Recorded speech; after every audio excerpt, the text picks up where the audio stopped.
월요일 저녁 7시가 되면 항상 시작하는 선생님의 라이브. 자, 오늘 여러분들 반갑습니다. 날씨가 굉장히 추워졌는데요. 이 추운 날씨를 뚫고 우리 합격 열기가 정말 어떻게 보면 인역초에 닿을 때까지 오늘 한번 뜨겁게 열심히 한번 공부를 해보도록 하겠습니다. 여러분 반갑습니다. 공당에서 강의하고 있는 이선지입니다. 반갑습니다. 아이고, 오늘 굉장히 날씨가 추워졌어요. 그래서 감기 어떻게 좀 여러분께서 좀 조심하셔야 될 것 같고요. 저도 사실 지금 약간 몸살기가 좀 있거든요. 그런데 아직 독감은 아니니까 확실하게 이번 주에 가서 저도 꼭 독감 예방 접종을 맞을 생각입니다. 여러분들도 감기 조심하시고 특히 독감 반드시 예방 접종 맞으시면서 관리하시기 바랍니다. 반갑습니다. 저희가 일주일마다 이렇게 만나게 되는데 항상 이제 제가 와서 여러분들 그 채팅창에 이렇게 이름들, 그 다음에 뭐 닉네임들, 그 다음에 이렇게 글들을 이렇게 쭉쭉 빨리빨리 봐요. 그런데 항상 이제 보이는 그런 어떤 그 고정 닉네임도 있고요. 그 다음에 처음 뵙는 분들도 있습니다. 근데 뭐 항상 오셨던 분들은 긴장감 유지하면서 끝까지 참여해 주시기 바라고요. 처음 오신 분들은 정말 저희가 고수들이 많은 라이브예요.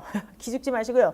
내가 언젠가는 반드시 저런 점수를 얻겠다 이런 마음을 좀 먹으시면서 끝까지 열심히 했으면 좋겠습니다. 아니 포식성 응애님 포식성 응애는 뭐야? 자, 포식성 응애님 왜 기분이 우중충이 있습니까? 아이고, 우중충 할 때도 있죠. 저희가 사실은 그 수험을 하는데 어떻게 하루 종일 즐겁겠습니까? 뭐 절대 그럴 수는 없는데요. 근데 여러분들 기분이 좀 우울할 때마다 우중충할 때마다 좋은 일만 생각하시고 되도록이면 긍정적인 일을 생각하시면서 힘든 시기를 잊었으면 좋겠습니다. 오늘은 중간에 제가 이렇게 돌발 퀴즈도 한번 내볼 생각이에요. 그래서 바짝 긴장하고 계시다가 제가 내는 이따가 돌발 퀴즈가 있습니다. 그 돌발 퀴즈도 한번 다들 맞춰주시기 바랍니다. 처음부터 이렇게 하면은 좀 약간 너무 노는 것 같잖아. 그래서 제가 이따가 쭉 보다가 하여간 여러분들 정답들이 지금 나왔는데 정답들을 좀 보면서 적절한 시기에 한번 돌발 퀴즈도 한번 내보도록 하겠습니다. 지금 일단 1차 정답들이 나왔는데요. 1번도 좀 낮고요.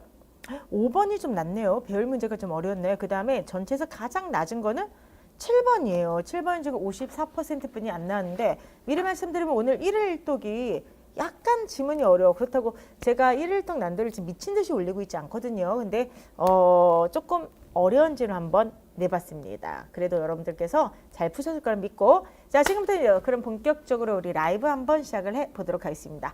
자, 라이브 시즌2는요. 문풀 달리기 체력 강화 훈련이라고 보시면 됩니다. 그래서 저희가 10문제 중에서 한 꼭지를 기출 유형을 딱 잡아서 그거를 그냥 그죠 똑같은 유형을 반복해서 학습을 하게 되는데 자, 어쨌든 간에 라이브는 항상 이렇게 됐으면 좋겠어요. 물론 저희가 하프 모고 형태도 풀고 일독도 풀고 이러기도 하지만 제일 중요한 게 자기 점검의 시간이 되었으면 좋겠습니다. 자, 우리가 지난주에는 긍정문이었어요. 나는 뭐만 수험생이 되겠다. 자, 이번에는 부정문으로 바꿨습니다. 나는 뭐만 수험생이 되지 않겠다. 빨리 자신의 각오를 넣어주세요. 자신의 각오 넣어주시기 바랍니다. 나는 뭐만 수험생이 되지 않겠다. 어떻게 하시겠어요? 와, 시간을 허투루 쓰는 나태한 수험생이 되지 않겠다. 그대로 그 자리에 머무는 수험생이 되지 않겠다. 약점을 회피하는 수험생이 되지 않겠다. 게으른 수험생이 되지 않겠다. 와, 다들 너무너무 멋진 지금 각오를 하고 있습니다. 여러분들 긍정적 자아든 부정적 자아는 이제 우리가 극복해야 되니까 항상 나는 뭐뭐가 되겠다, 되지 않겠다 이런 식으로 생각하시면서 공부를 하셨으면 좋겠어요. 그렇죠? 그래서 아까 얘기했던 것처럼 그대로 그 자리에 머무르는 수험생이 되지 않겠다. 그거를 꼭 기억을 좀 해 두셨으면 좋겠습니다. 아까 누구셨죠? 그 자리에 머문 수험생이 되지 않겠다. 누구셨더라? 자, 그분 지금 알려주세요. 그분께 오늘 통닭을 한 마리를 쏘면서 시작을 좀 해보도록 하고요. 자, 선생님 저는 지금 통닭을 못 받았어요. 기다리세요. 제가 이따가 깜짝 퀴즈를 낼 테니까 깜짝 퀴즈를 통해서 통닭을 꼭 이따가 또 한 마리 받아 가시기 바랍니다. 자, 어쨌든 간에 아까 그 자리에 계속 머무른 수험생이 되지 않겠다. 그 첫 번째, 두 번째 올리셨던 분 있죠? 그분이 지금 소장님께 좀 연락을 좀 해주시기 바라고요. 저희는 그러면은 이제 본격적으로 한번 수업을 시작을 해보도록 하겠습니다. 출발점 모의고사가 실강에서 시작이 됐는데 그러면서 자무타임 코너와 이번 주에 픽 코너를 만들었는데 이게 생각보다 쉽지 않더라고요. 왜냐하면은 이번 주에 픽을 사실은 모의고사에서 좀 가져오려고 그랬는데 오늘은 멜구에서 가져왔어요. 그래서 이걸 항상 하는 게 아니에요. 자주 묻는 질문 타임과 이번 주에 픽을 다 할 때도 있고 안 할 때도 있는데요. 이번에는 조금 이따가 이번 주에 픽 코너를 한번 멜국어 문제를 한번 풀어보도록 하겠습니다. 자, 그럼 지금부터 한번 1번 문제를 보도록 하겠는데요. 약간 좀 바꿨어요. 우리가 항상 1번 문제를 시즌 2에서 공문서 문제를 하다 보니까 정답률이 너무 높은 거야. 그래서 제가 이번엔 한번 문법 지문 문제를 가지고 왔습니다. 근데 이 문제도 정답률이 높아요. 지금 76% 정답률이 나왔는데 그래도 여러분께서 많이 알고 있는 내용이 아닐까 생각합니다. 일단 보시면 형태소의 개념이 나왔죠. 뜻을 가진 최소 단위고요. 그렇죠? 자, 그러면서 단어를 이루는 형태소 중에서 중심 부분은 어근, 그리고 개를, 그렇죠? 뜻을 제한하는 주변을 접사라고 한다 그랬죠? 그러면서 지금 여기서 뭐가 나왔냐면은 군말이라고 하는 거에서 말이 어근이고 앞에 있는 얘가 접사다 이렇게 나오게 되었습니다. 자, 그러면은 그 다음을 보세요. 둘 이상의 어근으로 이루어졌거나 어근과 접사로 이루어진 단어를 복합어라고 하죠. 근데 그 중에서도 어근과 접사가 결합돼서 이루어진 단어가 파생어다 이렇게 돼 있죠.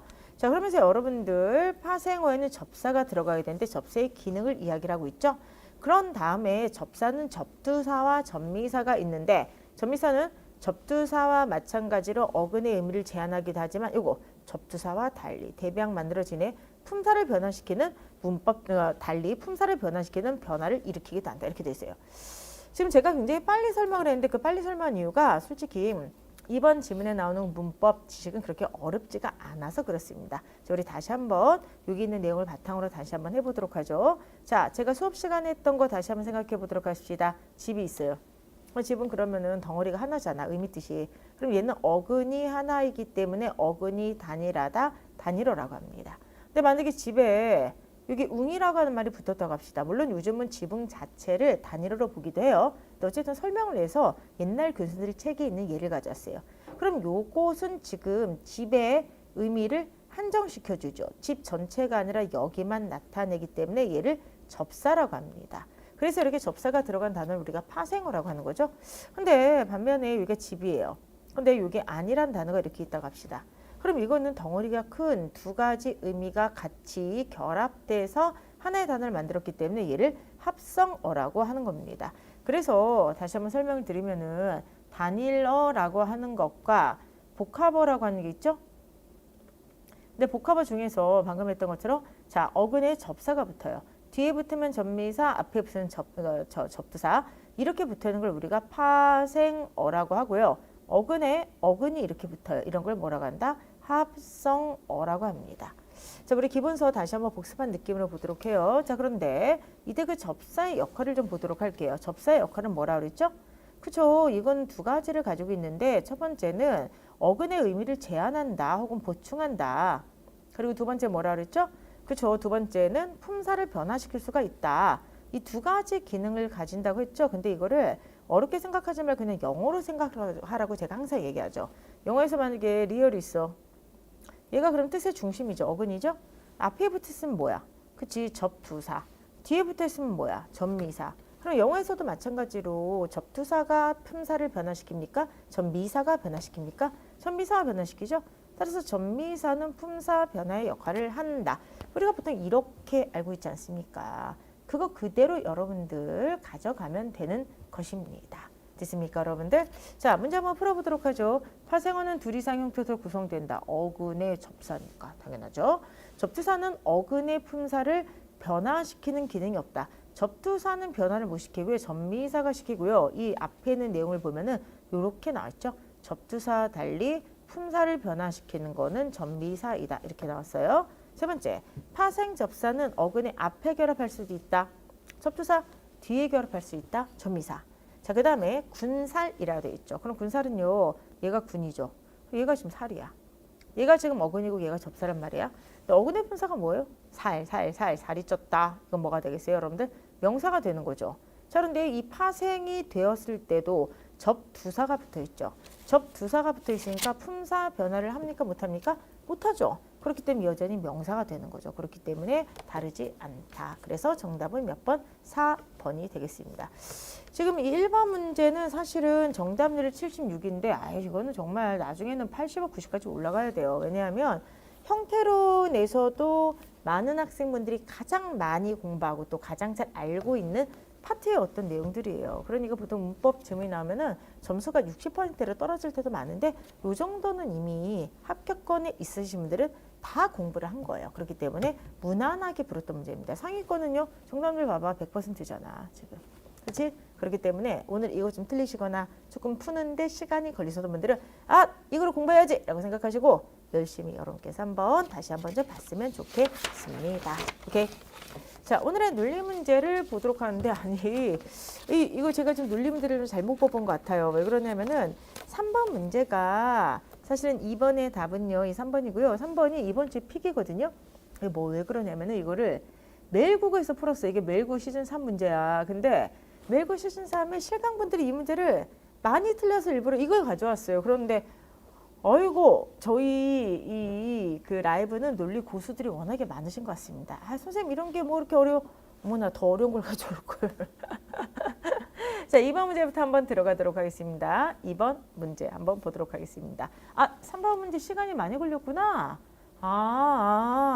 네네. 일단 2번은 어렵지 않죠? 2번부터 한번 해볼게요. 자, 1번에 사과가 상자에 없거나 그럼 사과가 상자에 없다. 부정강 쓰시고요. 그 다음에 바나나가 상자에 없다. 그럼 바나나가 상자에 없다. 이렇게 되죠. 이번에 바나나가 상자에 없거나 오렌지가 상자에 없어요. 자, 그러면은 여기 주 논리연결사 쓰시고요. 체리는 상자에 있다. 이렇게 돼 있죠. 그 다음에 세 번째 사과와 바나나 중에서 이거 적어도 하나는 상자에 있다. 다시 한번 적어도 하나는 어떻게 하라 그랬더라? 선언으로 기화시키라 그랬죠. 사과와 바나나 중 적어도 하나는 상자에 있다. 마지막 네 번째 체리는 상자에 없다. 이렇게 돼 있어요. 자, 보시면은 확정적 진술이 4번이기 때문에 4번부터 움직이면 될 것 같습니다. 그러면은 체리가 없다. 얘를 대우로 만들면 되겠죠. 후권을 부정하면 정권이 부정된다. 그럼 정권 전체가 부정이 되면 드모르가이 되니까 바나나가 있고 오렌지가 있다가 확정이 됩니다. 됐습니까? 그럼 얘를 통해서 1번을 할 수가 있겠죠. 선언지를 제거할 수 있으니까 얘는 바나나가 있다. 그럼 얘 같은 경우는 바나나가 없다니까 지워버리면은 사과가 없다가 확정이 됩니다. 자, 사과가 없다가 요걸 쓸 수가 있겠죠. 그럼 3번에서 자, 선언지 제거하면 바나나는 어차피 또 있네. 그쵸? 상관없네. 그러면 결론 나왔어요. 체리는 없고 사과도 없고 바나나 오렌지가 있습니다. 따라서 정답은 3번이 되겠습니다. 됐습니까, 여러분들? 3번 문제인데 아까 제가 좀 전에 설명드렸던 것처럼 이게 바로 이번 주의 픽 문제예요. 매일과 시즌 3에 들어가는 문제인데 학생분들이 많이 틀려가지고 제가 가져왔거든요. 근데 3번이 어렵다는 의견도 좀 있고요. 그렇죠? 그리고 논리를 불맛을 원한다는 분도 계시고 3번 풀다가 세치가 늘어났다 뭐 이런 분도 있고 막 그런 것 같습니다. 그렇죠? 그리고 이제 김수진께서 재미있는 말씀하셨는데 3번 문제 계속 거꾸로 타고 올라가면서 풀었다 이렇게 되는데 이거 이제 뭐냐면은 잘 풀었고요. 그 다음에 어떤 분들은 막 선택지를 넣으면서 푼다는 학생들도 있습니다. 자, 일단 논리는 제가 계속 말씀드리지만 실력이 한번 업그레이드 될 때까지는 시간이 걸려. 근데 한번 업그레이드가 되면은 잘 안 떨어집니다. 그 다음부터는 사실 계속 불맛을 원하는데 제가 지금 여러분들 불맛만 할 수가 없잖아. 그나마 그쵸, 라이브에선 불맛을 가끔 가져오는데 지금 어렵다고 하셨던 분 계시죠? 이분한테 꼭 요거 좀 추천해드리고 싶어요. 발등의 불이라고 하는 무료 특강이 홈페이지에 있어요. 자, 이선재 국어의 발등의 불 무료 특강 요거 공단 홈페이지에 있는데 요걸 꼭 들으세요. 요거를 들으면은 웬만한 문제는 다 풀 수가 있습니다. 아시겠죠? 그러면은 어쨌든 간에 어렵다 하시는 분들은요. 반드시 먼저 특강을 들으시고 혹은 수업을 들으시고 이걸 들으시기 바랍니다. 자, 이제 요게 이제 조금 복잡한 이유가 왜 그러냐면은 일단 진술이 좀 길어요. 그래서 이거를 일일이 다 먼저 기호화를 쓰는 것부터 같이 해야만 됩니다. 한번 해보죠. 1번부터 한번 해보죠. 사건이 백화점에서 일어났다면 철수가 범인이거나 영희가 범인일 거예요. 이렇게 이제 기화를 했어요. 네, 두 번째, 철수가 범인이라고 한다면 철수는 해외로 출국했을 거예요. 철수가 해외로 출국했을 거예요. 그러니까 철수가 범인이니까 그냥 귀찮으니까 철수라고만 쓸게요. 철수가 범인이라고 한다면은 해외로 갔을 거예요. 자, 세 번째는 뭐냐면 경찰이 범행 일시를 몰라요. 경찰이 범행 일시를 모름. 그렇죠. 알지 못함. 거나 영희의 부모님이 항이 너무 기네요. 한국에 있다면 아이고 항이 끝나지가 않습니다. 있다면 영희는 범인이 아닐 거예요. not 영희 이렇게 썼다 갑시다. 네 번째 경찰이 범행 일시를 알아요. 암 이렇게 썼어요. 그러면은 철수는 해외에 출국했을 거예요. 그럼 철수는 해외에 있을 거예요. 일단은 여러분들 보시면은 이 전제가 항이 좀 길어. 그래서 좀 쓰기도 좀 귀찮아요. 그쵸? 근데 어쨌든 우리가 이렇게 썼어요. 그런데 이제 결론이 뭐냐면은 결론이 자 보세요. 탐정의 추론이 타당해서 필요한 진술이죠. 그러니까 뭔가 하나 진술이 빠졌죠. 근데 결론은 뭐냐면은 사건은 백화점에서 일어난 게 아니었군요. 라는 결론을 내고 싶은 거야. 그러니까 백화점에서 일어난 게 아니다라는 결론을 얻기 위해서 뭔가 하나를 좀 넣으라는 거죠. 그러면 우리는 항상 어떻게 하면 된다 그랬지? 명제 논리에 생략된 존재는 not 백화점을 찾으면서 시작하는 거죠. 명제 논리에서 생략된 존재 항상 이걸 생각해야 돼. 만약에 A이면 B가 있다. 그런데 내가 B를 확보하기 위해서는 전건이 인정돼야 돼. 그러니까 항상 조건문이 있으면 조건문을 거꾸로 타고 가면서 문제를 푸는 거죠. 자, 그러면 not 백화점은 1번에 있죠. 옆에다 쓸게요. not 백화점이라는 결론을 얻기 위해서는 이 정건이 부정돼야 돼. 자, 다시 한번 요거를 한번 해볼게요. 자, 1번을 대우로 써보도록 합시다. 철수가 범인이거나 영희가 범인이면 이것이 부정이 되면 백화점에서 일어난 게 아니다죠. 자, 그런데 난 지금 납 백화점을 확보를 해야 되니까 얘를 확보를 해야 되잖아. 그럼 얘를 드모르거나 풀어봅시다. 그러면은 철수도 범인이 아니고 영희도 범인이 아니어야 돼. 자, 조건문의 정건이 연원이죠. 그러니까 이건 둘 중에 하나만 되면 되는 게 아니라 철수도 범인이 아니고 영희도 범인이 아니어야지 양쪽이 다 돼야지 그쵸 백화점에서 일어난 게 아니야. 그럼 우리는 지금 뭐를 확보를 해야 되죠? 여기 낫을 뺐네요. 철수가 아니다, 영희가 아니다 이거를 확보를 해줘야 돼요. 자, 그럼 먼저 첫 번째 철수가 아니다를 확보해 볼게요. 그러면은 2번에 있겠죠. 철수가 아니다. 되십니까? 그럼 철수가 범인이 아니기 위해서는 대우를 하니까 철수는 어디 있으면 안 돼? 철수는 해외에 있지 않으면은 그쵸 철수는 범인이 아니에요. 그럼 자, 첫 번째 우리가 확보를 해야 되는 것은 철수가 해외에 있지 않다를 확보를 해야 돼. 그럼 무조건 철수는 범인이 아니야. 그럼 이번에는 영희가 범인이 아니다를 확보를 해야 돼요. 그러면은 영희가 범인이 아니다는 이 뒷탕 후건에 있으니까 전건이 이게 확보가 되면 되는 거죠. 근데 전건이 뭐야? 경찰이 모르거나 영희 부모가 한국에 있다. 이 둘 중에 하나만 부정이 되면 돼요. 무슨 말이냐면은 경찰이 모른다라고 하는 선언지가 확정이 되거나 영희 부모가 한국에 있다는 선언지가 확정이 되면 여기는 무조건 범인이 아니게 되는 겁니다. 그렇죠? 그런데 우리가 지금 확정이 되어 있는 거는 철수가 해외에 있지 않다라는 것만 확정이 돼 있어요. 일단 4번을 써봅시다. 4번을 대우로 해볼게요. 철수가 해외에 있지 않으면은 경찰은 알지 못한다. 여러분들 그럼 경찰이 요게 부정이 되죠. 아는 것이 아니다. 안다, 모른다는 모순이니까 이거 그냥 모른다고 굳혀보도록 할게요. 그럼 경찰은 모른다고 확보가 돼요. 그럼 보세요, 여러분들. 자, 철수가 해외에 있지 않으면 경찰이 모르죠. 후건. 그러면 요 3번의 조건문의 그 정건이 선언이니까 하나가 인정돼요. 하나만 인정돼도 결론 낼 수 있으니까 무조건 영희는 범인이 아니게 되는 거죠. 그러니까 결론적으로 얘기하면은 우리가 지금 백화점에서 일어나지 않았다는 것을 확정하기 위해서는 철수도 범인이 아니어야 돼, 영희도 범인이 아니어야 돼를 그쵸 확정을 해야 되는데 철수가 범인이 아니다를 확정하기 위해서는 철수가 해외에 없다. 이거만 있으면 되죠. 근데 결과적으로 영희가 범인이 아니다를 확정하기 위해도 그쵸 철수가 해외에 없다는 것만 알아도 얘가 확정이 돼버리게 되는 겁니다. 해석했어요. 무슨 말인지. 그렇기 때문에 결과적으로 철수가 해외에 있지 않아 출국하지 않았어. 이것만 알게 되면은 결론적으로는 양쪽이 다 범인이 아니라는 걸 알 수가 있게 되는 겁니다. 됐습니까, 여러분들? 자, 만약에 불안하시면 이걸 넣어서 한번 검사를 한번 해보세요. 철수가 해외 출국하지 않았어. 자, 이거를 넣도록 합시다. 그러면 철수가 해외 출국하지 않았어. 그럼 not 해외 넣어봅시다.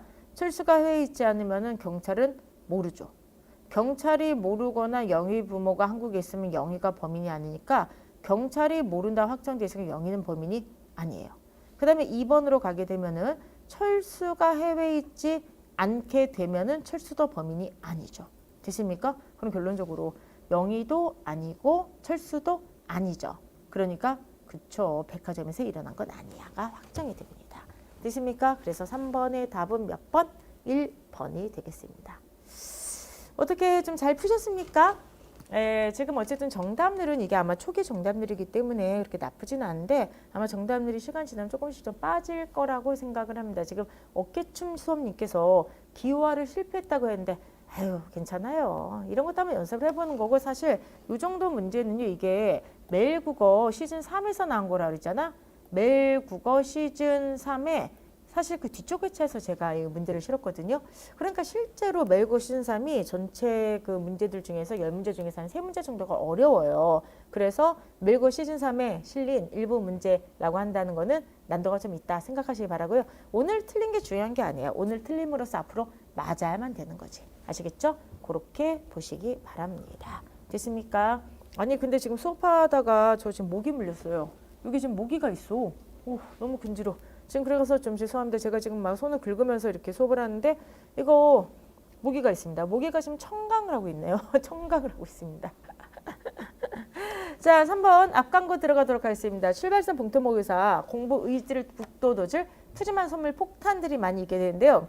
어찌되었든 간에 여러분들 이거 보세요. 와, 봉투모의사 카페 공부 인증하면 푸짐한 선물이 있고 완강 챌린지도 있다고 합니다. 특히나 100% 완강 시에 자 2024 에어팟 4세대를 추첨이네요. 다 주는 게 아니라 죄송합니다. 추첨을 한 분을 해드린다고 하고요. 어찌되었든 간에 다양한 선물이 있으니까 여러분들 많이 출발선 봉투모의사 자 여러분들 완강 챌린지 참여해서 열심히 공부를 하시기 바랍니다. 알겠습니까? 와, 자 지금 여기 네빌 와이님께서 뭐라고 했냐? 모기도 생명이잖아요. 이렇게 얘기를 하는데 네, 모기도 생명이에요. 생명이니까 예, 죽을 수도 있다고요. 그렇죠? 죽여버릴 테다. 자, 그래서 어찌되었든 자 지금부터 여러분들 오늘의 그쵸 집중 문제를 한번 보도록 하겠습니다. 자, 오늘 이제 여러분들과 함께 지금 제가 가져온 게 사실 그 순서별 문제예요. 거칠어졌어요? 아, 여기 뭐 물린 것 봐. 이게 되게 아파 지금. 막 간질간질 해가지고. 그래서 어쨌든 생명이니까 죽지 무생물을 죽입니까? 무생물을 죽인다는 것은 논리적 모순아니야. 생명이니까 그냥 죽여버려야지. 그쵸? 자, 그래서 어쨌든 간에 다시 한번 물어뜯기만 해봐. 그냥 확 죽여버릴 테야. 자, 어찌되었든 여러분들 오늘 그 기출문제를 가져왔는데 이 문제가 정답률이 거의 90% 가까워요. 근데 오늘은 제가 한번 순서별 문제를 가져왔는데 순서별 문제 그 정답들 좀 잠깐 말씀드릴게요. 문제가 여기 보시면은 일단 이 문제 있죠. 첫 번째 나왔던 건 4번, 5번, 6번 문제가 있는데 4번 문제 정답률이 현재까지 79, 5번 문제 정답률이 예상 외에요. 65. 그 다음에 6번 문제 정답률 74예요. 원래 이게 난도를 이렇게 하기를 좀 원했기 때문에 5번하고 6번이 좀 거꾸로 나오긴 했는데 그래도 정답률을 보세요. 정답률이 높으니까 낮습니까? 별로 이렇게 높지가 않습니다. 그리고 특히나 지금 라이브는 워낙에 잘하시는 분들도 많이 오시고 이렇게 성적을 입력하실 만큼 의지를 막 가지신 분들인데 실제로 이런 문제들이 시험장에서 나오게 되면 정답률이 더 떨어지게 됩니다. 자, 그런데 일단 요 기출문제 있잖아요. 기출문제. 요 문제는 정답률 90% 육박했던 문제인데 어쨌든 정답은 3번이에요. 좀 체크를 해주시기 바라고요. 개인적으로 한번 풀어보도록 하세요. 제가 이제 걱정하는 게 뭐냐면은 현재까지 별 문제는 솔직히 그렇게 어렵지가 않았습니다. 그러니까 이건 아마도 그 출제자분들이 전체적인 난도, 프리 시간을 좀 고려해서 이 배열에 이렇게 힘을 주지는 않은 것 같아요. 그래서 인역체 1차, 인역체 2차, 국가직, 지방직까지 이렇게 4번의 시험 동안 배열 문제가 4번 다 나왔어. 4번 다 나왔거든요. 그래서 지금 출발서 모의고사에 1회부터 25회까지 다 거기 지금 사실 배열 문제가 들어가 있는데 이 배열 문제는 4번 다 나왔는데 4번 다 난도가 높지가 않았어요. 다 점수대가 보시면은 그쵸 70, 80, 90 다 이렇게 나왔습니다. 그런데 저는 이제 걱정을 하는 게 언제든지 얼마든지 난도는 높아질 수 있다 생각을 해요. 그래서 제 생각에만 난도가 40, 50 이런 걸 하기보다 요 정도죠. 딱 요 정도. 요거 70에서 한 60. 그쵸? 요 정도 문제를 좀 많이 풀어보는 게 굉장히 도움이 돼요. 그래서 여러분들과 함께 지금부터 한번 자 4번부터 한번 문제를 풀어보도록 하겠습니다. 일단 배열 문제 푸는 거 방식에 대해서는 제가 항상 말씀드리죠. 어떻게 푸는 거라 그랬죠? 선택지의 맨 앞을 본다. 그럼 이게 나하고 다야. 그러면은 나 아니면 다가 맨 앞에 간다는 거를 먼저 생각하시면서 이제 문제를 풀어야만 됩니다. 그죠? 그리고 우리가 배열 문제 볼 때는 항상 선택지의 맨 앞을 보면서 그쵸 맨 앞에 순서를 좀 짐작을 하고요. 그 다음에 두 번째는 제가 항상 목이 터져라 얘기하는 거 당연하죠. 이거는 뭐 아예 문맥 글의 맥락을 보라는 건 당연한 거야. 이건 당연한 거지. 이거는 당연한 건데 이제 그거 외에 그 어떤 구조나 형태적 요소를 보게 되면은 그죠 여러분들 뭐 맨날 하는 접속하는 말 그치? 그 다음에 지시하는 말 이거죠. 뭐 이런 거 보는 거 있잖아 그치? 이런 것도 같이 봐야 되는데요. 이런 거 말고도 뭐 되게 다양한 게 있잖아. 근데 제가 항상 제일 강조하는 건 이거예요. 반복되는 말 유사한 말 이거를 앞뒤로 연결하는 게 굉장히 많이 필요하다는 거예요. 그래서 반복과 유사만 앞뒤로 잘 연결해도 사실은 답이 나오는 게 굉장히 많다. 제가 이렇게 설명했어요. 한번 해보도록 하겠습니다. 일단 나나 다가 맨 앞에 있게 되죠. 그런데 가는 뭐라 되냐? 또 다른 설명도 가능하다. 그럼 이 앞에는 반드시 설명 하나 나와야 되는 거야. 갈등적인 사회 분위기 속에서는 모든 관점을 아우르도록 편집하는 것이 잠재적 독자를 확보하는 상책이 아니라 충성스러운 독자를 버리는 하책이라고 판단할 수 있다. 따라서가 나오면 항상 밑줄 치시기 바라고요. 특정한 독자층을 유지하고 광고수를 확보하기 위해서 전략적으로 경향성 한쪽으로 쏠리는 것을 유지하려고 한다. 그럼 이거는 우리가 글을 읽지도 않아도 금방 알 수가 있겠죠? 그죠? 이거는 결과적으로 뭐야? 언론이 경향성을 유지하는 이유죠. 근데 이거는 바로 두 번째 이유가 되는 것이에요. 그럼 그 앞에는 반드시 경향성을 유지하는 첫 번째 이유가 나와야 되겠죠? 나다라 한번 읽어보죠. 우연한 것이 아니라 언론의 경향성은 체계적으로 배양되어 전승되는 역사적 전통이다. 그러면 이 앞에는 우연이나 약간 뭐가 이렇게 역사 전통인 게 나오면 되는데 만약에 안 나오면 얘도 맨 앞으로 갈 수 있어요. 논쟁적인 사안임에도 불구하고 특정한 가치를 옹호하고 사회를 계몽하는 게 언론이 임무라 생각하는 전통에 따라서 알면서도 경향성을 유지할 수 있기 때문이다. 자, 이거는 역사적 전통이래. 경향성이 알면서도 할 수가 있대. 이게 맨 앞에 갈지 아직은 모르겠어요. 그럼 다달락부터 한번 해보죠. 언론은 왜 경향성을 보이는가 문제제기. 그럼 문제제기를 했으니까 얘가 맨 앞에 갈 확률이 더 크긴 한데 읽어볼게요. 자신의 경향성은 알지 못해서 그러는가 아니면 의도적으로 그러는가 이렇게 돼 있죠. 근데 먼저가 나오죠. 알지 못해서 그런 건 아니다. 왜냐하면 비판과 우려를 제시한 바 있기 때문이다. 그러니까 따라서 언론이 이러한 비판이죠. 비판과 비판이 있어가 연결하면 되겠죠. 경향적으로 보도한다고 하기는 어렵다. 그러면서 나오죠. 언론의 경향적 보도는 일종의 역사적 전통이다. 아이고 이제 뭐 쉽게 할 수가 있겠다. 다달락에서 문제 제기합니다. 라달락에서 이거는 그쵸 모르고 하는 게 아니라 역사적 전통이다. 그러면 여러분들 여기서 이렇게 연결이 돼야 되겠죠. 그러면 결과적으로 우연한 것이 아니라 역사적 전통 연결하니까 역사적 전통이 있다. 그런 다음에 또 다른 설명도 가능하다. 자, 돈을 벌기 위해서. 그쵸. 광고 수입을 확보하기 위해서 경향성을 유지하려고 한다는 또 다른 설명으로 봐야 되겠죠. 그러니까 결과적으로 다라나 가가 되니까 다, 나나, 가. 답은 몇 번이 되겠습니까? 4번이 되겠습니다. 됐습니까, 여러분들? 그렇게 보시기 바랍니다. 됐죠, 여러분들? 오케이. 자, 지금 쿠리님께서 뭐라고 하셨냐면은 책을 안 읽었던 탓인지 배열 문제가 너무 헷갈리려다 그랬는데 배열 문제는 계속 얘기하지만 배열 문제만 잘 푸는 방식은 없어요. 그러니까 여태까지 책을 안 읽으셨다고 한다면은 여러분의 그 쿠리님 특히 쿠리님 같은 분들은 앞으로 1일 1독을 정말 열심히 하세요. 그러니까 지금 우리가 수험을 위해서 독해를 막 독서를 할 수가 없잖아. 근데 그렇다고 해서 장문 독해를 안 하면은 그 전체적인 글의 구조를 자꾸만 놓치게 됩니다. 그래서 쿠리님 아직 늦지 않았으니까 그쵸 걱정하지 마시고요. 자 수험에 최적화된 1일 독을 좀 많이 읽고 좀 풀어주셨으면 좋겠습니다. 자 여러분 가장 여러분께서 못 풀었던 5번 문제를 한번 보도록 하겠습니다. 5번. 가라를 맥락에 맞춰서 순서대로 나른 것은 무엇인가 이렇게 돼 있죠.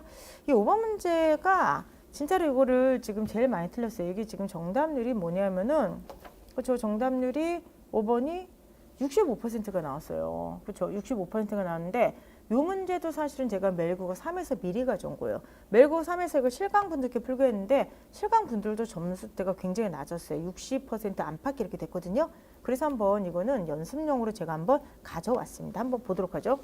학문이란 학과 술의 두 가지 개념으로 나눌 수 있다. 근데 술은 원래 도로였다가 나중에 학문이란 뜻, 방법이란 뜻으로 변화됐다. 이렇게 돼 있죠.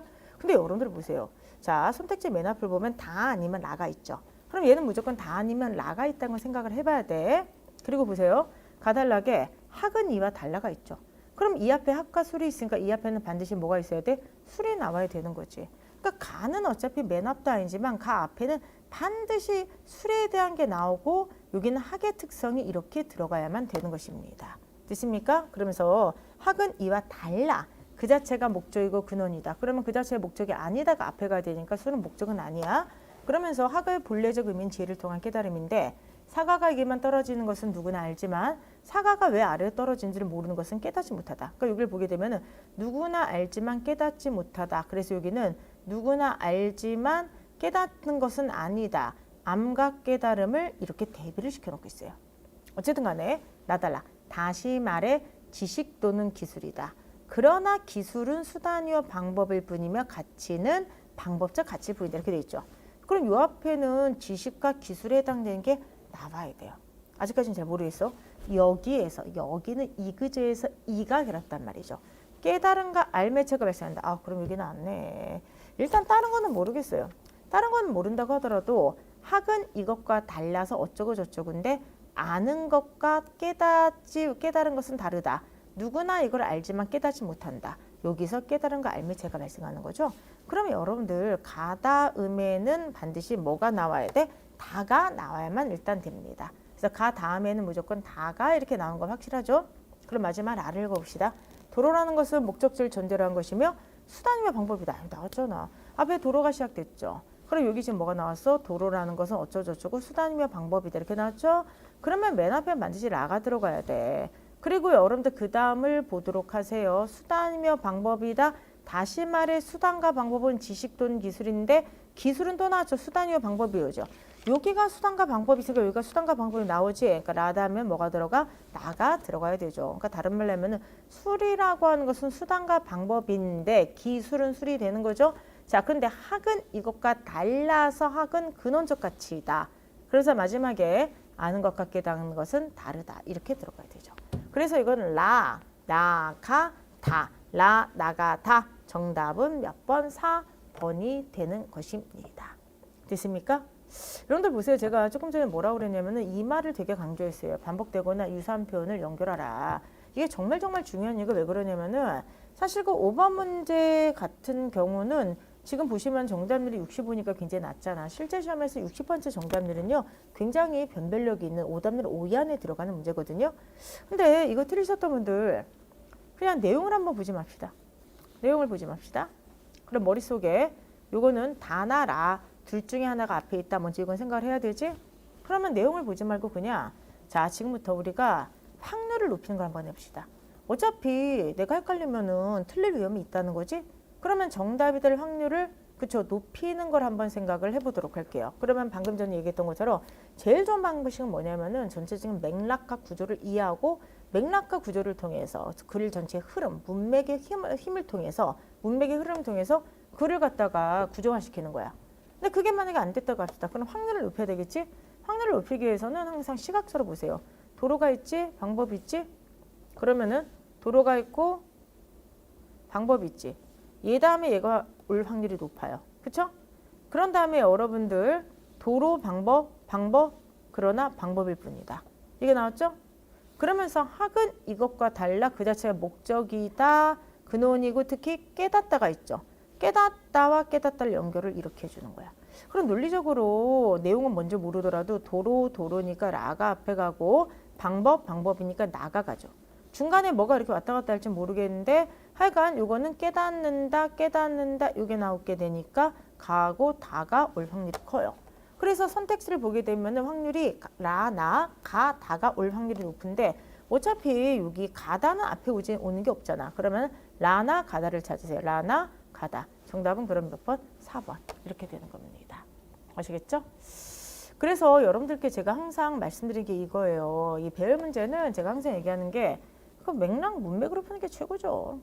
근데 문맥을 안 풀잖아? 그럼 확률을 높여야 돼. 확률을 어떻게 높이냐? 방금 했던 것처럼 반복되거나 유사한 표현을 그냥 기계적으로 연결을 해버리세요.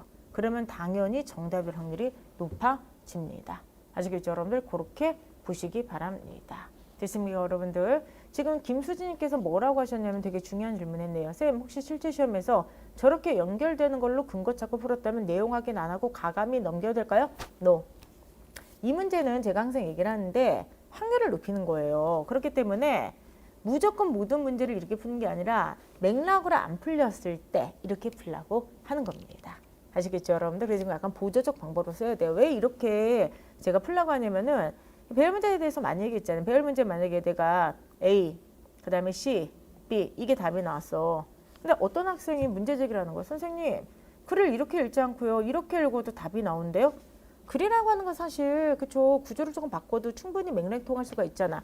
그래서 이런 문제 제기를 방지하기 위해서 글의 순서가 나오게 될 때는 지시어나 연결하는 말이 많이 들어가는 그런 단락을 찾아요. 근데 얘가 많이 들어가면 난도가 너무 떨어진단 말이야. 그래서 난도를 높이기 위해서 얘를 적절히 빼면서도 반복이 되는 말을 찾는 거예요. 이런 제시문을 찾아서 문제를 내기 때문에 우리가 역으로 그거를 활용을 하라고 하는 겁니다. 아시겠죠, 여러분들? 꼭 기억하셔서 만약에 맥락으로 못 풀면은 반드시 이런 식으로 풀어주시기 바랍니다. 아시겠죠? 그래서 5번의 정답은 4번이고요. 한번 연습을 할 때는 맥락이 아니라 그냥 시각적인 지표로 한번 문제를 찾는 거, 답을 찾는 것도 꼭 한번 해보시기 바랍니다. 됐습니까? 오케이.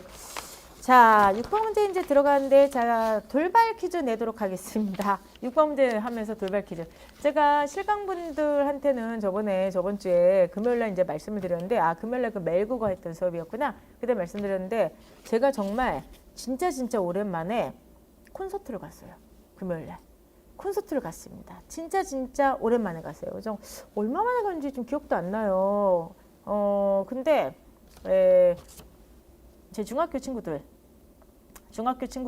이제 7명이 있는데 여중에 나왔던 그렇다고 우리가 뭐 7공주, 5공주 이런 거 아닙니다. 저희 막 껌 씹고 막 이렇게 막 괴롭히고 그랬던 친구들은 아니에요. 그래서 어쨌든 간에 중학교 친구들 지금 7명을 이렇게 만나야 되는데 이번에 연말에 좀 한번 우리도 뜻깊은 한번 모임을 해보자. 그래가지고 콘서트를 보러 가자고 하는 거예요. 콘서트를 보러 가자고 하는데 여러분들한테 이제 돌발 퀴즈입니다. 제가 갔던 콘서트, 누구의 콘서트일까? 약간 그거예요.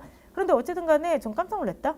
콘서트 티켓을 구하는 게 그렇게 힘들 줄 몰랐어요. 근데 저는 시간이 없으니까 할 수가 없었고 저기를 했습니다. 그 친구들 2명이서 하여간 표를 구했거든요. 자, 지금부터 제가 노래를 부를 테니까 가수의 이름과 그리고 이 노래 제목을 같이 맞춰주세요. 첫 번째 맞추신 분들한테 통닭을 한 마리 쏴 드리도록 하겠습니다. 자, 한번 해보도록 하겠습니다. 이 노래를 불렀던 가수예요. 그래 난 취했는지도 몰라. 끝! 빨리 올려주세요. 첫 번째 제목과 자, 가수를 동시에 올려주셔야 돼요. 오! 저기 올라갔습니다. 이투 저분. 오케이, 첫 번째 맞습니다. 김동률 그만. 이미 통닭을 한 분이 받아가셨어요.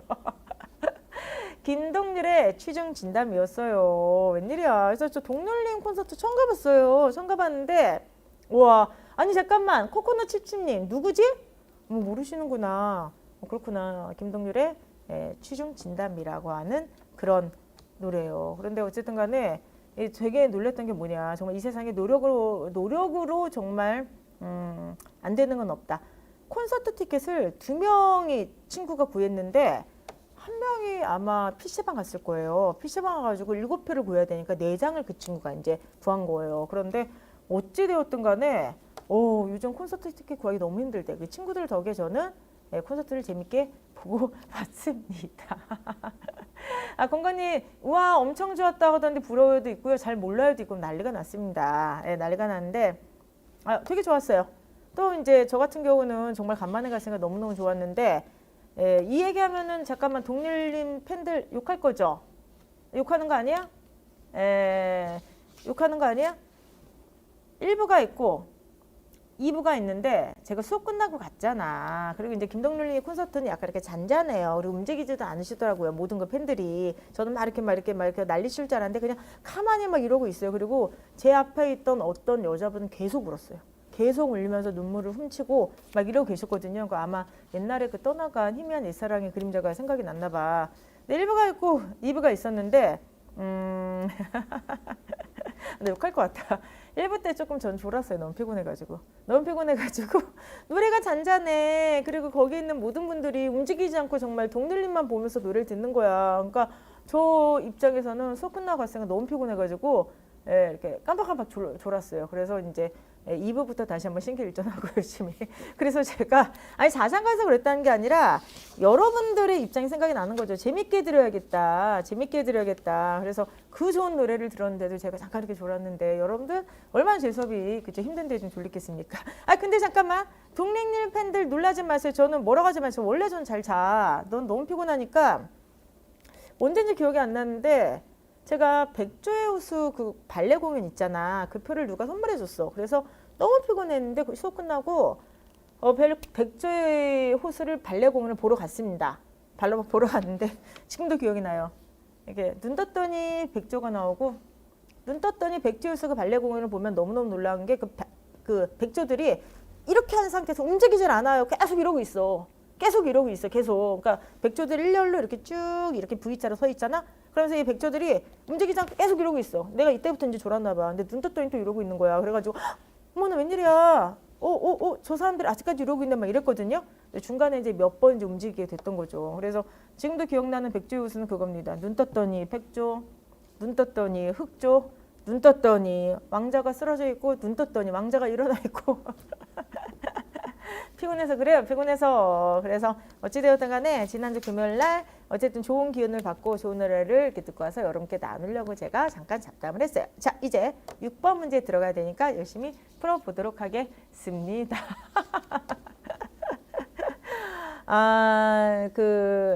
저는 피곤해서 어디든 자요. 전 머리만 대면 자고요. 특히 친구들 모임 가서 자는 걸로 유명한 애입니다. 어떤 자리에 가든지 자. 뭐 예를 들어서 레스토랑 가서도 거기서도 자고 친구네 집들이 가서도 자고 하여간 어디서든지 그러니까 자는 게 이렇게 완전히 누워서 자는 건 아닌데 반드시 기대고 졸아요. 그래서 어쨌든 간에 제가 동률님 콘서트에서도 잠깐 졸 줄은 생각을 못했습니다.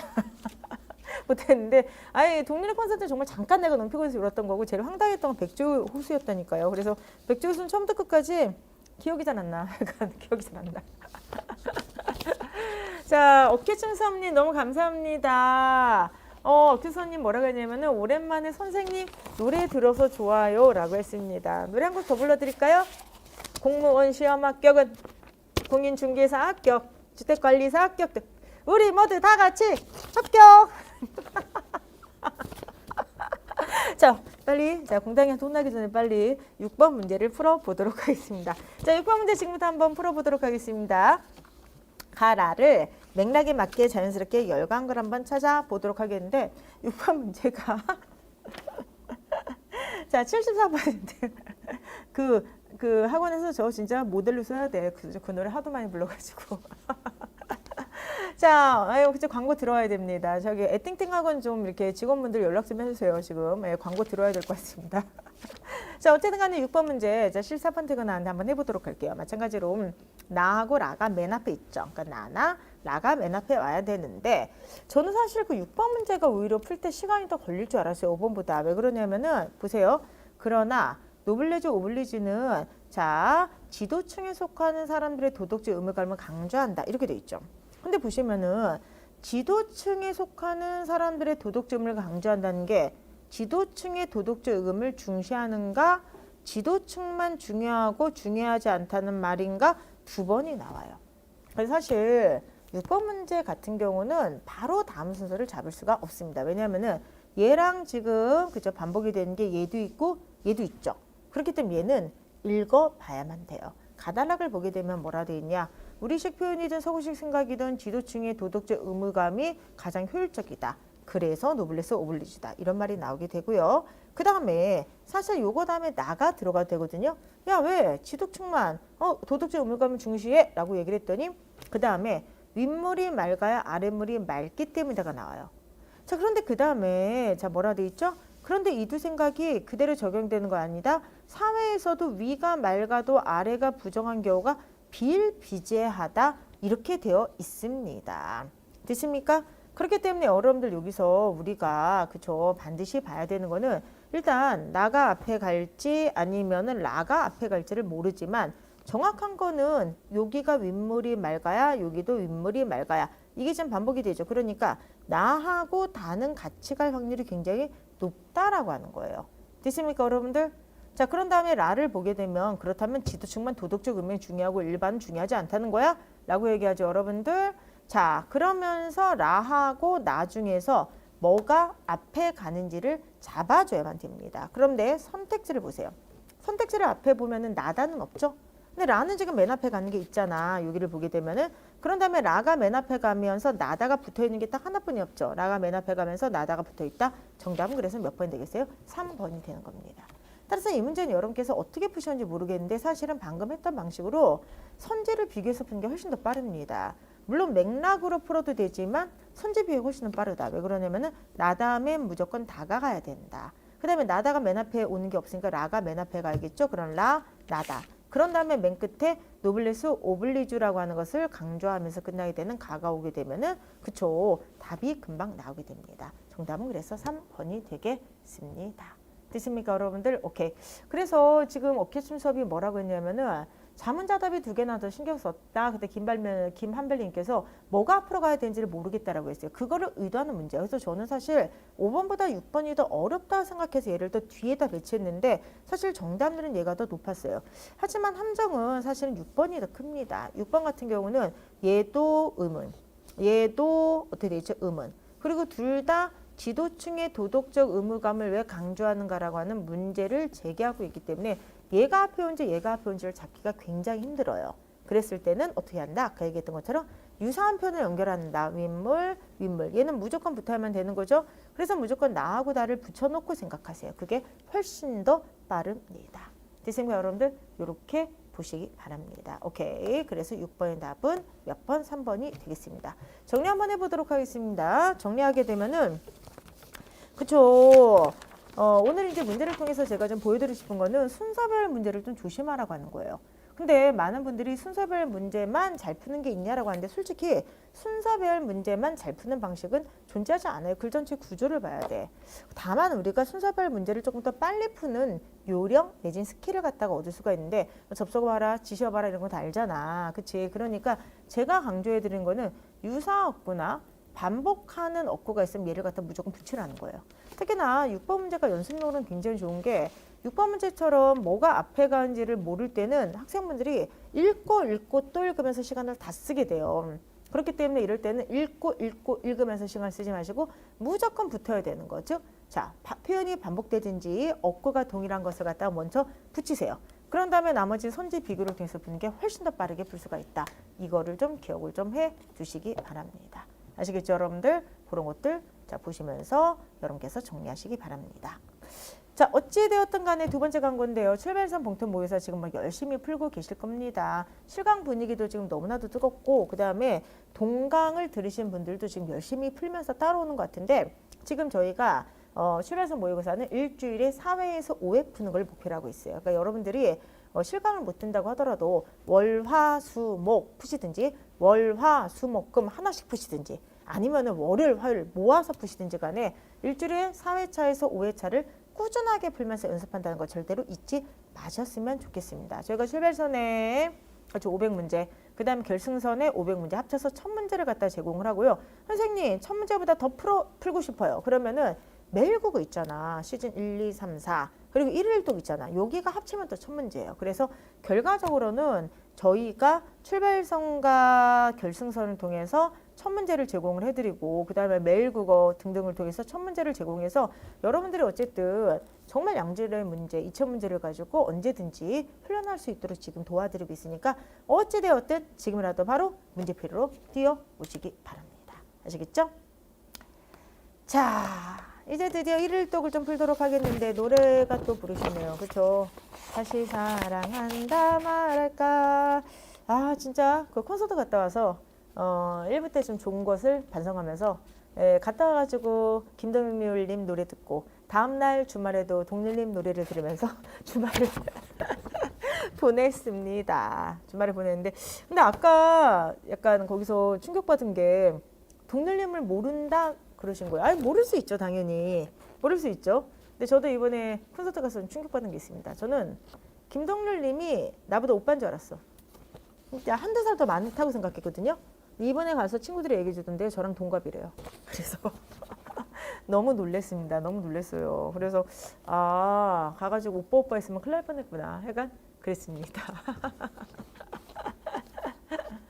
자 지금 순서별 이 정도 수준으로 꾸준히 풀고 싶다라고 했는데 이거보다 더 쉽게 나올 때 좀 더 이렇게 나올 때도 있어요. 그러니까 어쨌든 간에 틀리더라도 너무 상처받지 마시고 약간 그러시기 바랍니다. 대학 동문 아니세요라고 하는데 공대라고 제가 알고 있습니다. 저는 이제 문과대고 그래서 만난 적은 없고요. 왠지 그런 거 있잖아. 왠지 그거 있잖아요. TV에 자주 나오는 유명 가수는 왠지 오빠이고 싶지 않아요? 그쵸? 그래가지고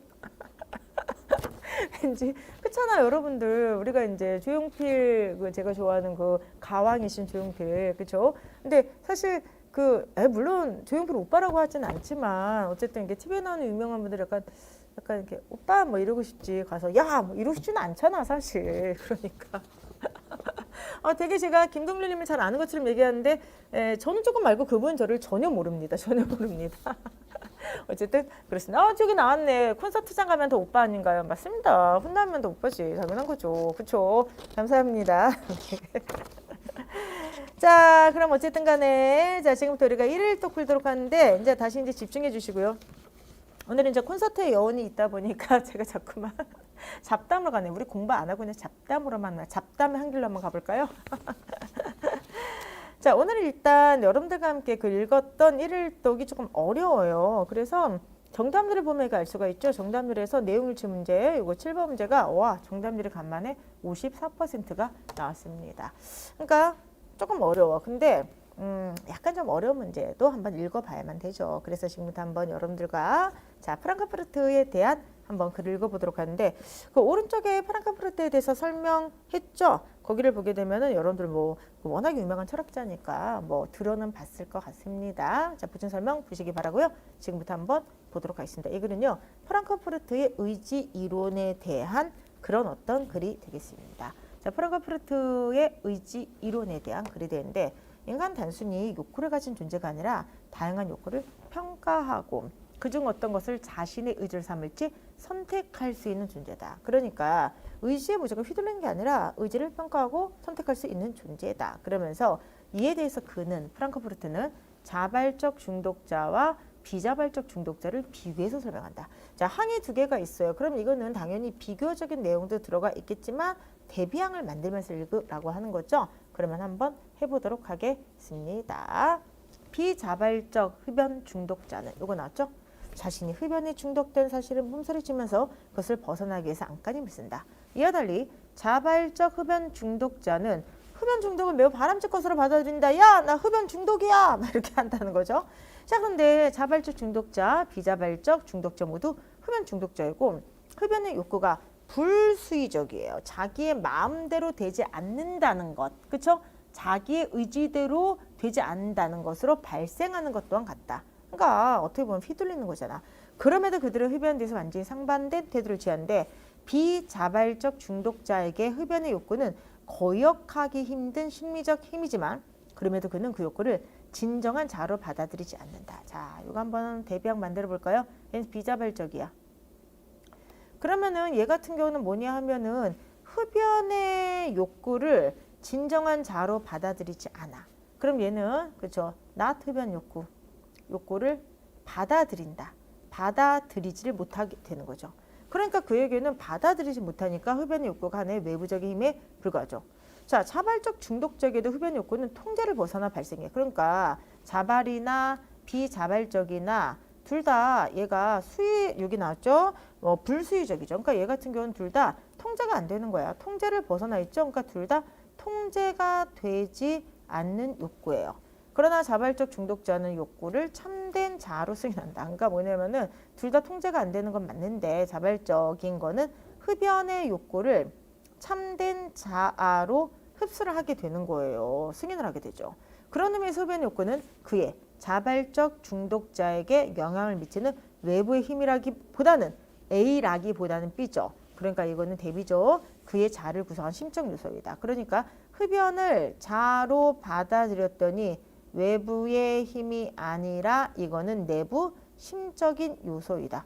대비양 만들어봐. 그럼 얘는 뭐야? 흡연을 자발적으로 비자발은 흡연을 자로 받아들이지 못하니까 외부다. 심적인 게 아니다. 이렇게 되죠. 여기까지 일단 대비양 한번 만들어 두셨습니까? 그래서 다시 한번 요거 그대로 한번 대비양 만들어 볼게요. 자발적 중독자는 흡연의 욕구를 참된 자로 승인한다.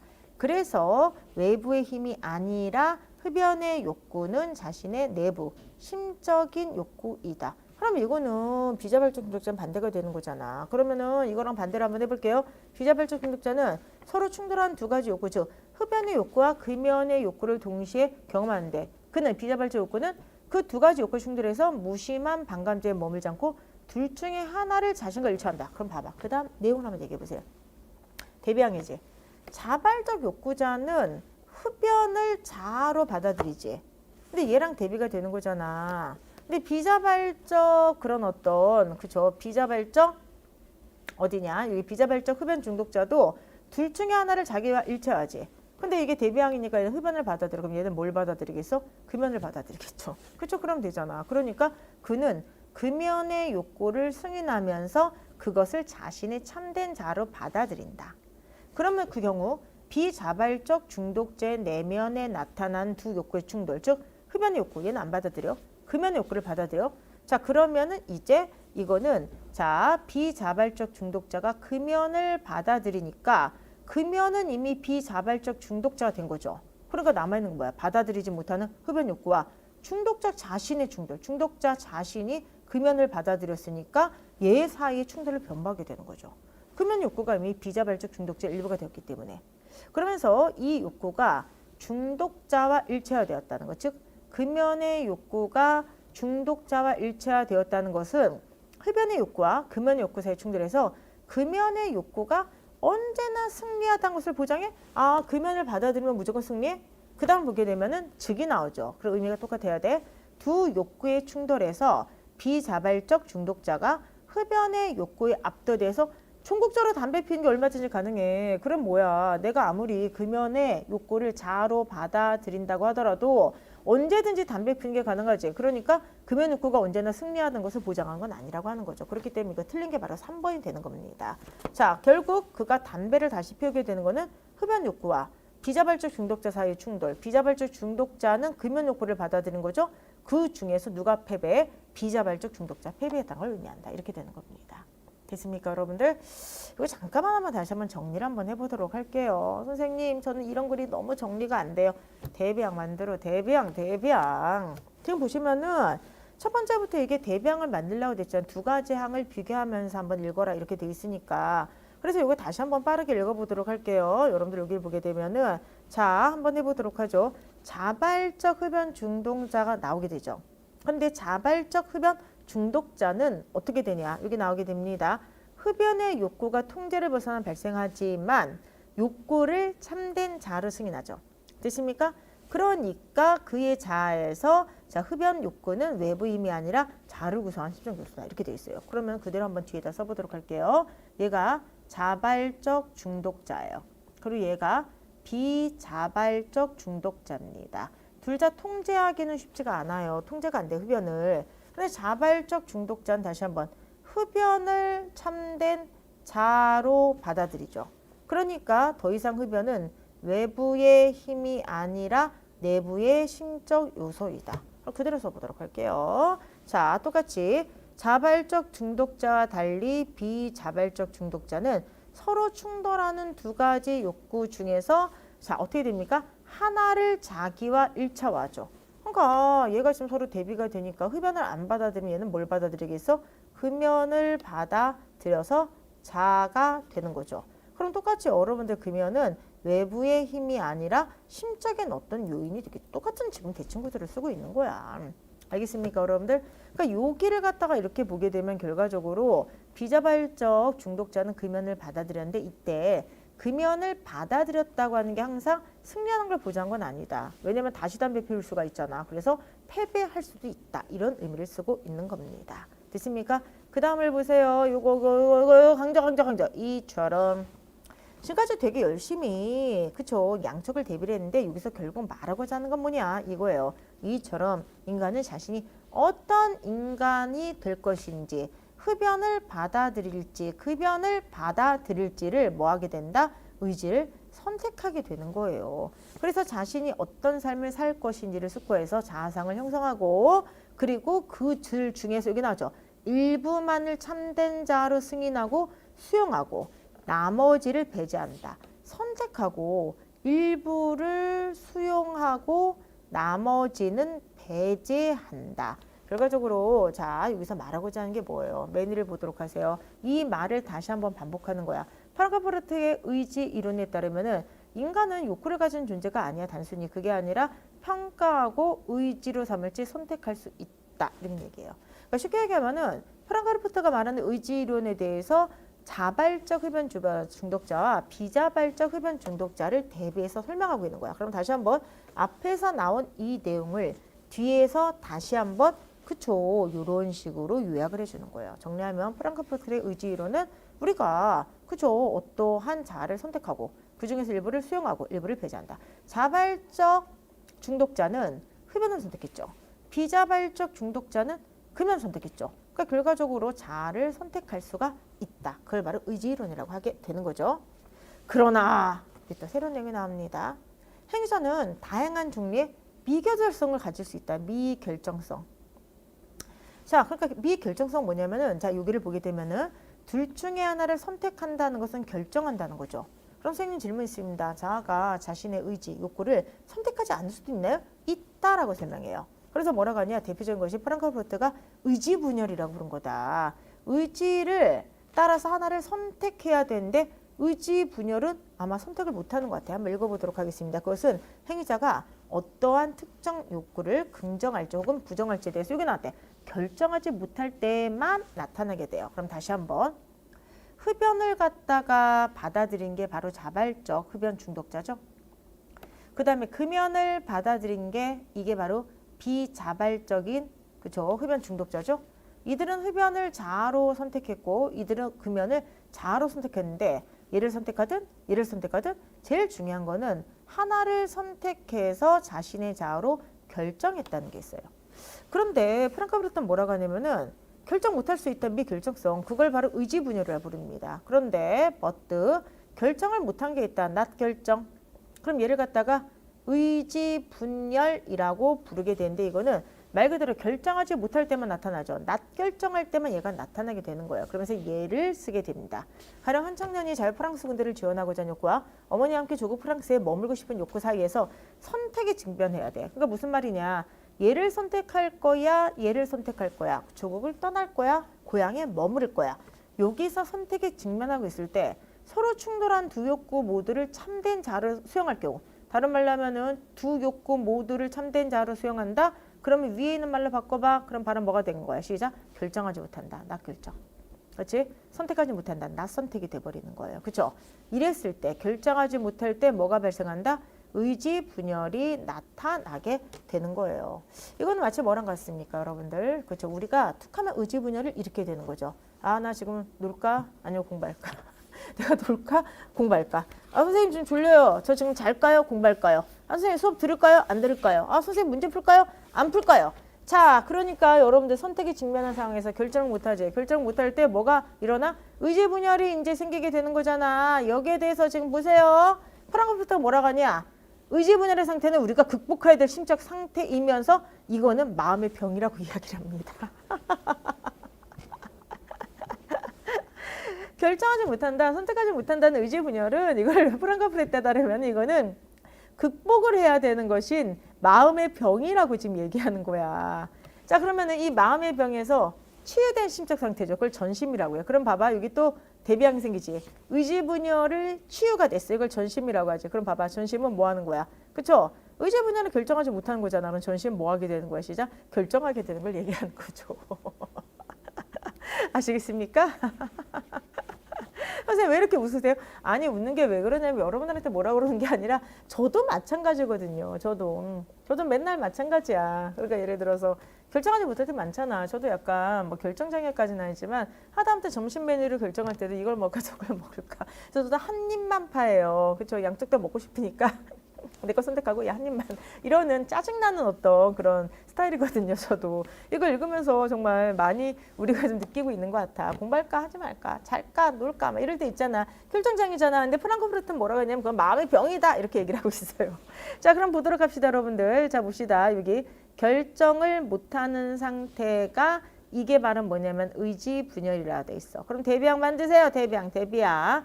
여기서 치유된 것을 뭐라고 했냐면 전심이라 돼 있죠. 그럼 전심은 뭐야? 전심은 의지분을 취한 상태니까 얘가 사라지게 된 거죠. 그럼 얘는 결정 못한 상태야. 그럼 얘는 뭐한 상태야? 시작. 결정을 한 상태가 되는 거죠. 그래서 그 다음에 이렇게 나왔죠. 이는 내가 어느 욕구의 편에 서야 될지 분명한 판단에 선 상태다. 결정을 한 상태다. 이렇게 이제 되고 있는 거예요.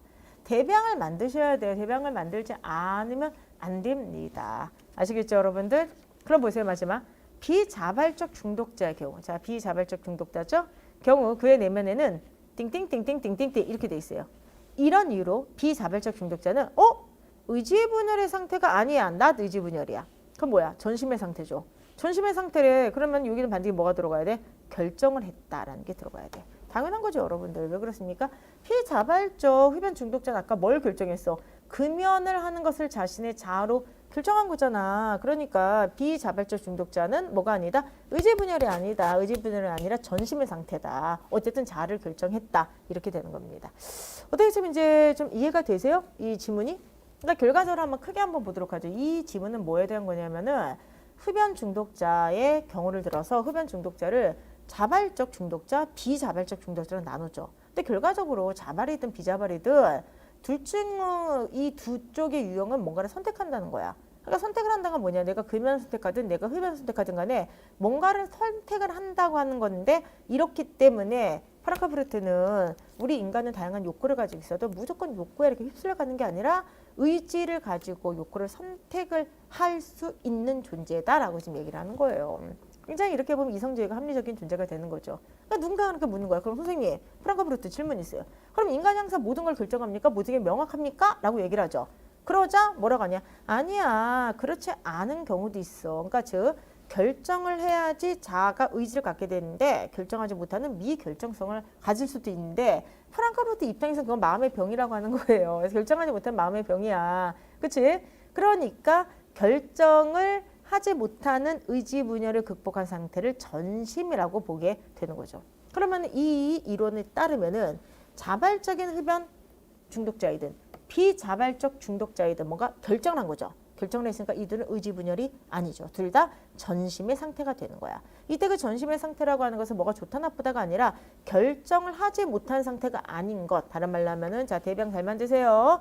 결정을 한 상태를 다 얘기하는 거야. 그렇기 때문에 자 자발적이든 비자발적이든 둘 다 전심이 되는 거죠. 왜 전심이지? 뭔가를 결정하고 있으니까. 그런 의미가 되는 겁니다. 됐습니까, 여러분들? 그렇게 보시기 바랍니다. 자, 대병을 읽게 되는 거예요. 어떻게 아시겠죠? 근데 지금 잠깐만. 지금 여러분들 채팅창을 보니까 아랑님, 현직인데 오랜만에 손직쌤을 본다. 현직분이 오셨어요. 와, 반갑습니다. 합격의 기운을 좀 이렇게 뿌려주세요. 현직분들이 이렇게 오셔가지고 하면은 여러분들도 나도 조금 있다가 반드시 합격해가지고 놀러 와야지. 이런 생각을 좀 하셔야죠. 반갑습니다. 공직생활 잘하고 계시죠? 그리고 이제 여러분들께서 지금 뭐라고 했냐면은 병이 많다 막 그러고 있어요. 저도 그래요. 저도 프랑크푸르트 이론에 따르면 저도 그쵸 병인 거죠. 저도 결정장애예요. 자, 문제 한번 풀어보도록 하는데요. 77번 문제. 정답률이 폭망이야. 54%야. 근데 어떠세요? 제 설명 들으니까 이제 글이 굉장히 명확하게 이해가 되죠. 이거는 프랑크푸르트의 그쵸 의지 이론에 대한 설명이 되는 것이고 모든 인간은 욕구에 휩쓸리기만 하는 존재가 아니라 그죠? 그게 뭐 긍정이든 부정이든 간에 어쨌든 간에 그러한 욕구를 자신의 의지에 따라 선택할 수 있는 존재이다. 그걸 지금 강조하고 있는 거죠. 자, 이 글에 대해서 추론한 내용으로 적절하지 않은 건 뭐냐? 자, 봅시다. 행위자 내면에서 두 가지 욕구가 충돌하면 그 행위자의 의지는 반드시 분열된다. 여러분들 여기서 의지가 분열되는 걸 뭐라고 했죠? 여러분들 여기를 보게 되면은 의지가 분열되는 걸 뭐라고 했어요? 의지 분열. 그렇죠? 의지분열 뭐라 했어요? 결정하지 못한 상태라고 그랬죠. 근데 의지분열은 언제 일어나?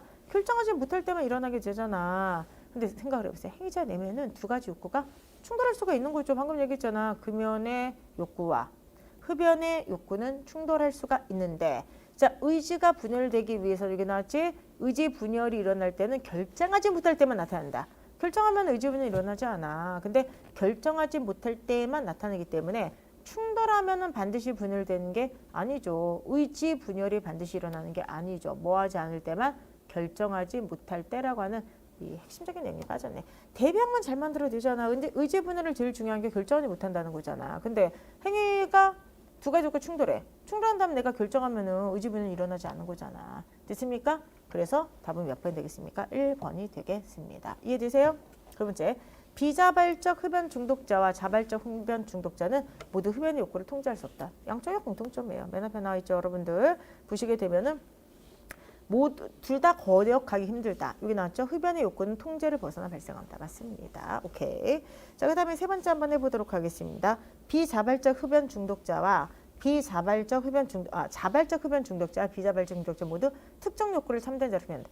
이게 지금 의지론이잖아. 그게 긍정이다 부정이다 이걸 얘기하는 게 아니라, 자발적 흡연 중독자는 야 나 담배 필 거야, 얘가 나의 참된 자야, 이렇게 되죠.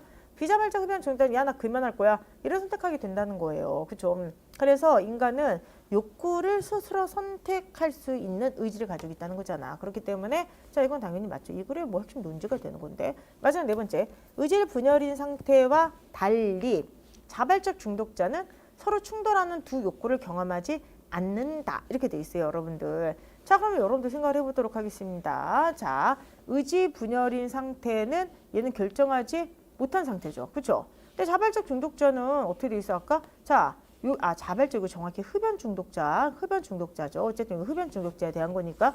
자발적 흡연 중독자는 자, 어떻게 돼 있어요? 흡연을 자신의 뭐로 받아들여? 자아로 받아들이잖아. 이거 나 담배 필 거야 라고 하니까, 그쵸, 여러분들 충돌이 안 되는 거죠. 근데 아까 얘기했던 것처럼 금연을 받아들이는 비자발적 흡연 중독자는 뭐가 되겠습니까? 얘는 지금 금연을 받아들이죠. 금연을 받아들이니까 이 사람들한테 통제할 수 없는 욕구는 뭐야? 흡연의 욕구가 있는 거지. 그러니까 얘는 봐봐. 자, 다시 한번. 자발이든 그 비자발이든, 얘가 자발, 얘가 비자발. 둘 다 담배를 피는 거야. 중독자니까. 둘 다 흡연의 욕구는 통제할 수가 없는 거예요. 근데 자발적인 그 중독자는 뭐냐면, 야, 흡연, 네가 나의 참된 자야. 그럼 더 이상 갈등하잖아. 갈등하지 않지. 그치? 그런데 비자발은 야, 금연, 네가 나의 참된 자라고 얘기하는 거야. 근데 통제할 수 없는 욕구는 얘네가 다 지금 담배 중독자라니까. 그러니까 금연을 선택하는 순간 누구랑 충돌해? 흡연을 하고 싶어하는 욕구가 충돌하잖아. 근데 이 싸움에서 이길 수도 있지만 질 수도 있다. 그렇게 얘기하는 거잖아요. 알겠습니까? 그러니까 4번도 맞죠? 정답은 몇 번 되겠습니까? 1번이 되겠습니다. 됐습니까, 여러분들? 오케이. 좀 어려웠던 문제였어요. 인정합니다. 그렇죠? 근데 오늘 한번 쉬운 것도 풀어보고 어려운 것도 풀어봐야 되니까 이런 것들 좀 보시면서 꼼꼼하게 읽어보시 바랍니다. 8번은 이제 얘기했죠? 아까. 그렇죠? 3번이 되겠죠. 언제나 승리하는 것을 보장하는 건 아니죠. 그러니까 자, 비자발적인 사람이, 그렇죠? 다시 비자발적 흡연 중독자가 만약에 금연 선택한다고 합시다. 그러면은 얘가 누구랑 싸워? 얘랑 내가 한 몸이 되니까 흡연의 충동과 싸우게 되는 거잖아. 그치? 얘랑 내가 한 몸이 되니까 흡연과 싸우게 되겠지? 둘이 막 싸운다고 해서 항상 얘가 이기는 건 아니야. 질 때도 있다. 이런 얘기를 하고 있는 겁니다. 됐습니까? 정답은 그래서 3번이 되겠습니다. 자, 인증도장 나왔습니다. 깜짝 퀴즈 정답을 적어주세요. 깜짝 퀴즈 나갑니다. 2026년 합격의 날이죠. 국가직 9급의 시험 일자는 언제일까요? 빨리 올리세요. 다시 한번 2026 국가직급의 시험 일자, 우리의 합격하는 승리의 날입니다. 언제일까요? 자, 오늘 지방직도 날짜가 발표가 됐습니다. 그렇죠? 6월 20일 발표가 됐죠? 근데 어쨌든 국가직 9급은 그 이전에 발표가 됐습니다. 깜짝 퀴즈 정답을 적어주시기 바랍니다. 어쨌든 그래서 8번의 답은 3번이 되겠습니다. 여기까지 일단 이해하시겠죠? 자, 9번 문제로 들어갈게요. 그러면 A에 들어갈 말로 가장 적절한 것은 뭐냐? 자, 보세요. 비자발적 중독자의 경우 그의 내면은 이거다. 이런 이유로 비자발적 중독자는 이거 의지분열의 상태가 아니라 전시입니다. 대비약 만드세요. 얘가 의지분열이야. 상태가 아니라 전심의 상태다. 자, 대비양 완전세 의지분열은 뭐 못하는 거야? 결정 못하는 거지. 그럼 전심 뭐 한 거야? 결정하는 걸 얘기하잖아. 대비양이 이렇게 되니까. 그럼 결정을 찾으세요. 결정. 그러면 비자발적 중독자는 아까 얘기했던 것처럼 얘는 계속해서 금연 욕구와 얘는 금연을 선택했기 때문에 계속해서 담배를 피우고 싶다는 욕구와 싸우는 거야. 그러면 서로 충돌하는 욕구가 존재하죠. 존재하지만 그 두 욕구를 모두 승인하게 되면 얘는 뭐야? 결정하지 못하는 거니까 얘는 의지분열이 돼버리잖아. 됐습니까? 근데 서로 충돌한 욕구가 존재하죠. 그러니까 이 사람 지금 난 금연할 거야. 그런데 아니야 너 흡연해. 계속해서 흡연 욕구가 자기를 갈등을 시키는 거잖아. 그런데 자 어떻게 되겠습니까 여러분들? 그 두 욕구 중 한 욕구만 3대 자아를 승인했죠. 그러니까 다른 말로 하면 비자발적 중독자는 나는 금연할 거야. 얘를 갖다 결정한 거잖아 자아로. 그렇기 때문에 의지분열이 아니라 전심의 상태로 놓여있다. 이렇게 되니까 정답 몇 번이 되겠어요? 3번이 되는 것입니다. 됐습니까? 따라서 이 문제 풀 때는 다시 한번 얘기하지만 제일 중요한 게 대비항을 잘 만들어야 돼. 대비항을 다시 한번 이거를 갖다가 여러분께서 만들게 되면은 뭐가 되겠습니까 여러분들? 그쵸? 다시 한번 의지분열은 결정 못한다. 전심은 결정을 한다. 근데 비자발적 중독자는 의지분열이 아니라 전심이다. 그럼 얘는 반드시 뭐를 해야 되는 거야? 결정을 한다. 결정을 한다는 것은 두 욕구 중에 하나만을 승인하게 되니까 이것만 보더라도 답은 3번이 나오게 되겠습니다. 해주시겠죠 여러분들? 오케이 마지막 문맥상 지시 대상이 동일한 것은 자연스럽게 정답 몇 번? 2번이 나오게 되겠습니다. 이거는 뭐 제가 다시 읽지 않아도 금방 알 수 있을 것 같습니다. 어떠세요? 여러분들 한번 이 글을 한 문단을 요약을 해보세요. 그럼 요약을 할 때 맨 앞에는 프랑크푸르트의 의지 이론에 대해서 들어가야 되고요.